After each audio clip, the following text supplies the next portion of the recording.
সংগ্রাম সংকল্প সতত শপথে জনগণের সাথে এই স্লোগানে বাংলাদেশ আওয়ামী লীগের ৭৫তম প্রতিষ্ঠাবার্ষিকী ও প্লাটিনাম জয়ন্তী উপলক্ষে কক্সবাজার জেলা আওয়ামী লীগের উদ্যোগে আলোচনা সভা অনুষ্ঠিত হয়েছে।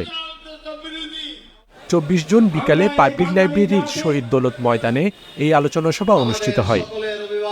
কক্সবাজার জেলা আওয়ামী লীগের সভাপতি অ্যাডভোকেট ফরিদুল ইসলাম চৌধুরীর সভাপতিত্ব ও সাধারণ সম্পাদক মুজিবুর রহমানের সঞ্চালনায় অনুষ্ঠিত আলোচনা সভায় বক্তব্য রাখেন সাবেক জেলা পরিষদ চেয়ারম্যান মুস্তাক আহমেদ চৌধুরী, সাবেক মহিলা সংসদ কানিজ ফাতেমা মুস্তাক, জেলা আওয়ামী লীগের নেতা রেজাউল করিম, অ্যাডভোকেট রঞ্জিত দাস, অ্যাডভোকেট তাপস রক্ষিত, জিয়াউদ্দিন জিয়া, ইউনুস বাঙালি, কক্সবাজার পৌর আওয়ামী লীগের সভাপতি নজিবুল ইসলাম, সাধারণ সম্পাদক উজ্জ্বল কর, সদর উপজেলা আওয়ামী লীগের সাধারণ সম্পাদক অ্যাডভোকেট রেজাউর রহমান সহ নেতৃবৃন্দ। ১৯৫০ সালে এই শিডিউল প্রতিষ্ঠিত হওয়ার পর থেকে দীর্ঘদিন আন্দোলন সংগ্রাম করে ২৪ বছরের মাথায় একটি স্বাধীন সার্বভৌম বাংলাদেশ রাষ্ট্র দিয়েছিল। এখন মাত্র ৩ বছর জাতির পিতার ক্ষমতায় ছিলেন।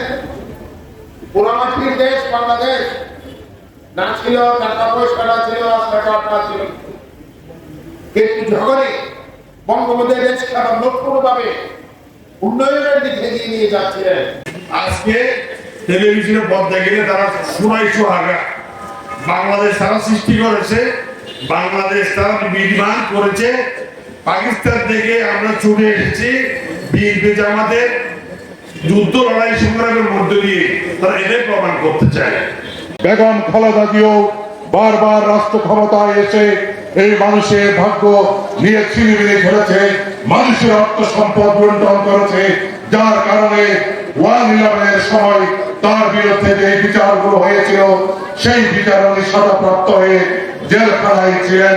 কিন্তু তিনি যেহেতু একটু বাংলাদেশের রাজনৈতিক দলের নেত্রী, তাই জননেত্রী শেখ হাসিনা বাংলাদেশ সরকার তার প্রতি সহানুভূতিশীল হয়ে তার চিকিৎসার সুযোগ করে দিয়েছেন।